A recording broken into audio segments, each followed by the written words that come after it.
Hi everyone, how's it going? I'm Laura from Allegro Conspirator and today we're going to be talking about my music festival kit list.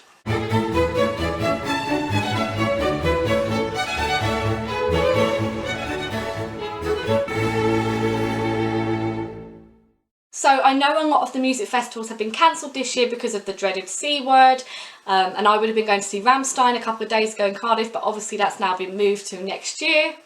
Sad face. Anyway, this is just something I want to talk about, as there's a lot of things you don't necessarily think about, especially if it's like your first time at a festival or you haven't been for a while. So anyway, here are my top items to take with you if you go to a music festival.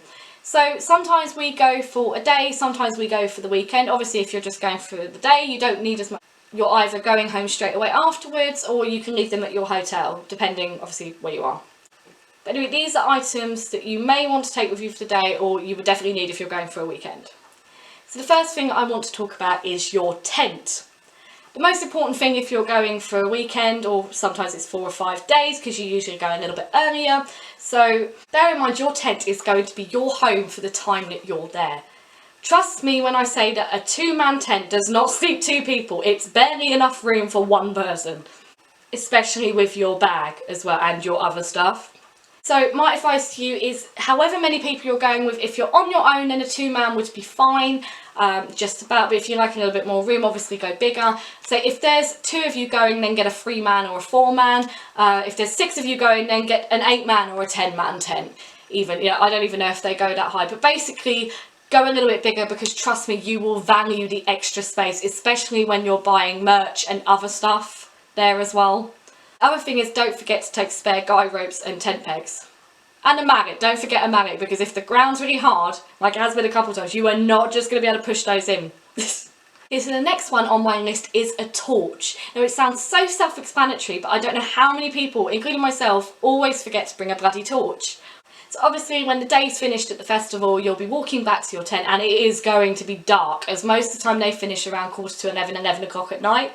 So I usually take 2 with me. I have a bigger sort of wind-up one. I mean, obviously you don't need one of the big, like, power of a million candles torches or anything. I've got a bigger sort of, yay big, actually, wind-up one that I take with me in my day bag. And then I also have a little LED one that I usually hang up in my tent somewhere.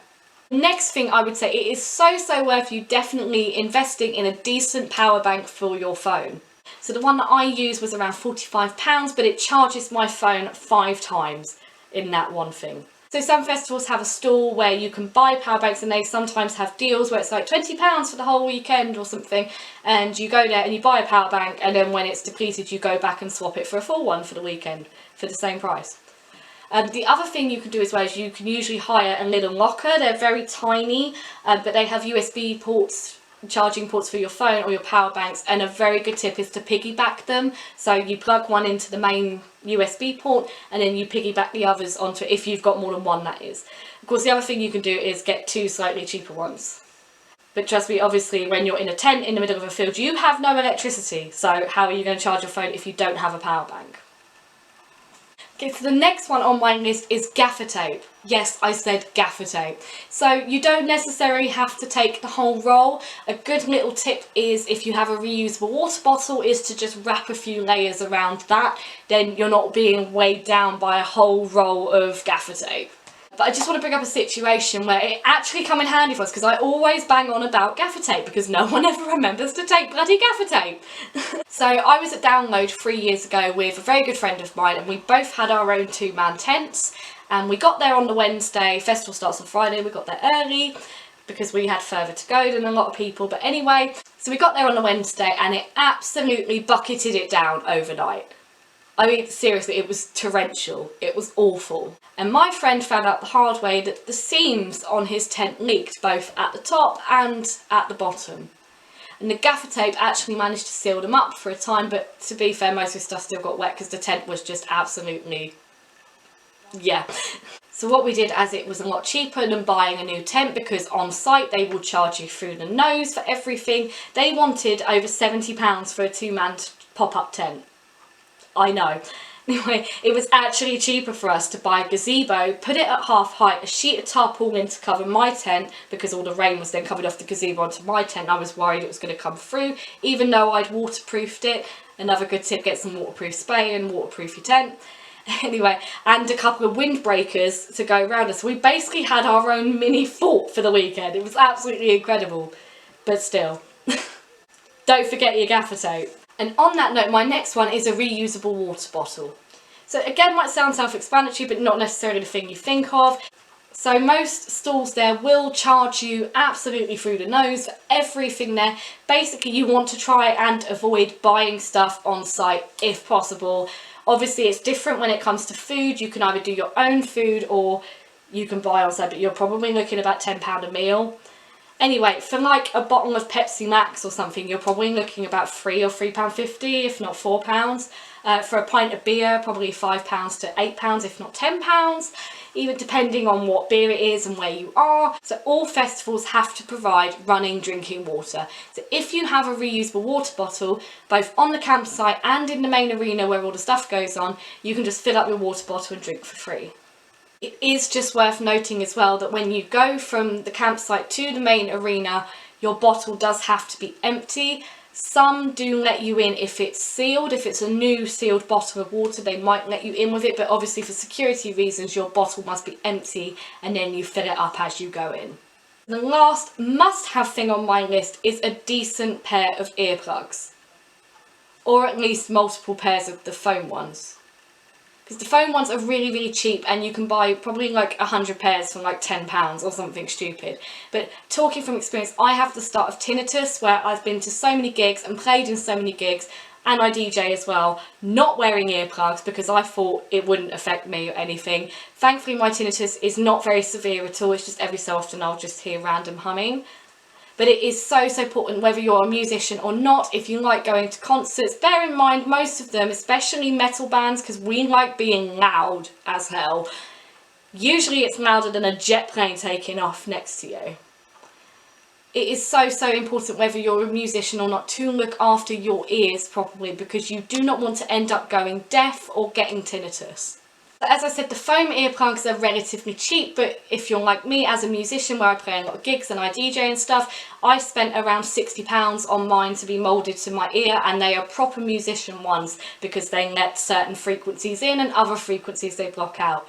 Whereas I find that the cheapy foam ones just block out too many noises for me.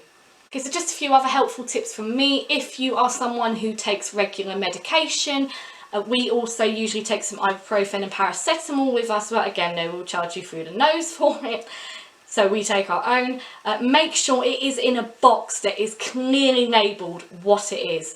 Do not just take them in a plastic bag because they'll probably think there's something else. So if it is something that is prescription medication, it must have your name on it. So another thing as well, I was talking about food on site. We usually do buy our food on site just because it's so much easier, even though we could probably find a supermarket fairly nearby or through the shuttle bus or something. Do bear in mind that most festivals will not allow gas bottles in their campsites for obvious reasons, because this is not a Rammstein concert. They deal with the pyro, we don't need it.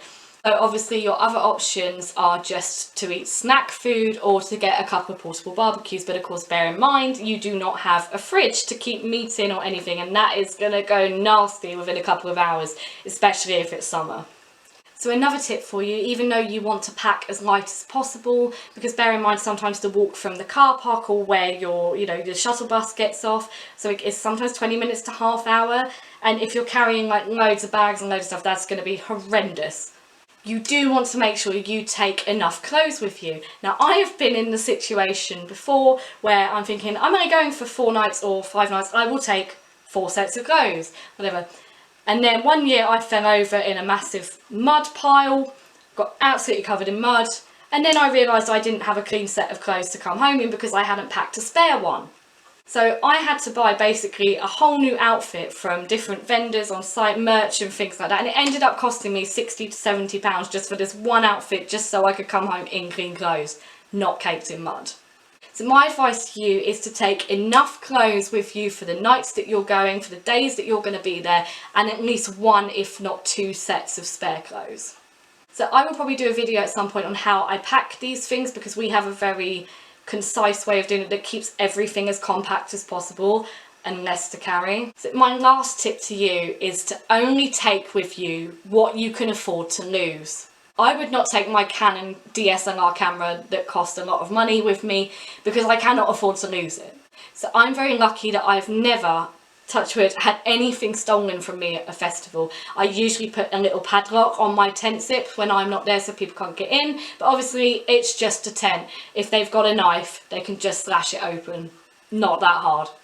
So even though finding you've possibly had stuff stolen is obviously really horrible, if it's stuff that you can sort of afford to lose, it's not going to be as bad as if you say had a DSLR camera stolen. So I hope you found this video informative. I wish I had something like this for my first festival. That's why I wanted to make this video, even though a lot of them are cancelled this year, unfortunately. Anyway, I hope you found this helpful. If there's any other questions you have, please do just ask in the comments. Please leave a like and subscribe, it helps me a lot. I do a lot of musical content, both classical, pop and rock, and a little bit of metal I guess now. So I hope you've enjoyed this video and I'll see you in the next one. Bye!